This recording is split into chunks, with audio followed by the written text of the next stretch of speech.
have a large homeless population. It's growing all the time. It's not getting better.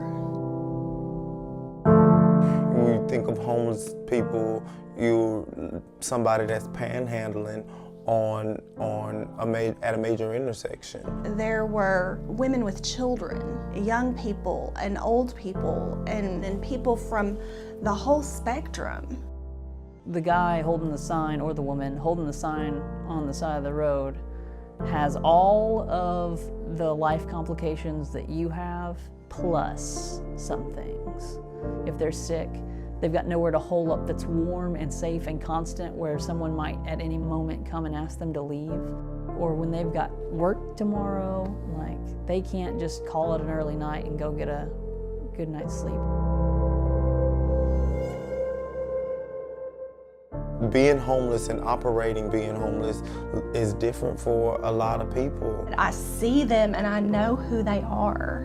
They're people in our community just like anyone else that I would see at the grocery store, the library, or church. Not everyone has a problem with alcohol or drugs or are violent. They're just people who have lost their job, or for one reason or another can't live where they used to live. Or if it's a circumstance of divorce or domestic violence or so many different things that they just need that one hand up.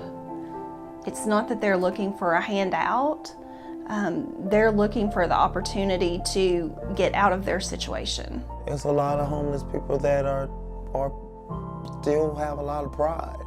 They don't want to be seen as that. There are certain avenues of getting help that they won't do because they're trying to hold on to as much dignity as they still have left. Their stories are our stories. We've just been very privileged not to end up where they are. These guys have real crap days of trying to get something started. They're trying to shake an addiction. They're trying to get a job. They run into all of the complications of not having a birth certificate, not having a social security card, maybe not even having their ID because everything got stolen from them last night. Maybe once they get all that stuff, it gets stolen again. Maybe someone says, hey, I'll help you, you can come stay with me, and then 2 days later their wife says, no, this is weird, and they have to leave, and there's no place for them to land. They've got nothing.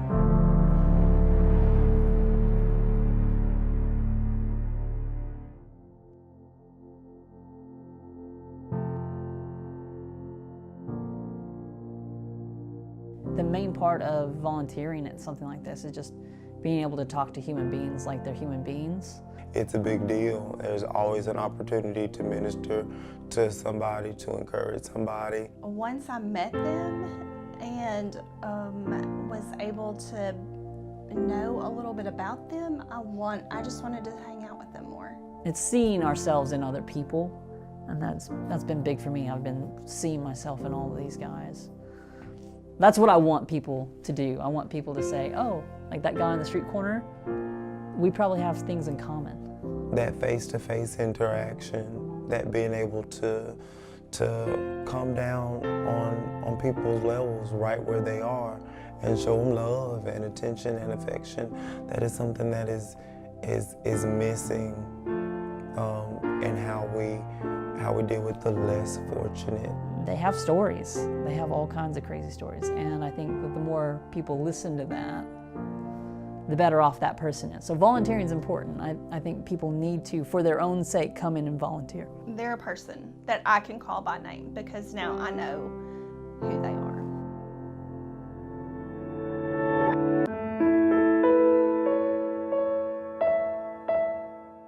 Programs, initiatives like this are vital and necessary.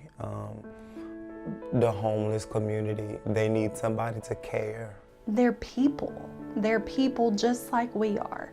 We've got to start seeing the people that are in that group kind of for the similarities that are between us.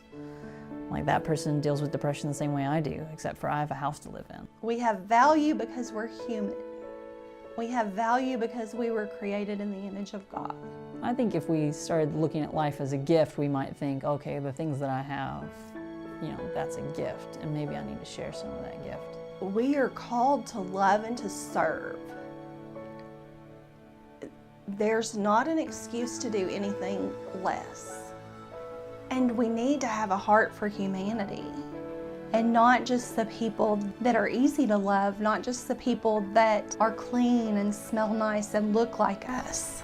There's something that we can do, and we have to do it.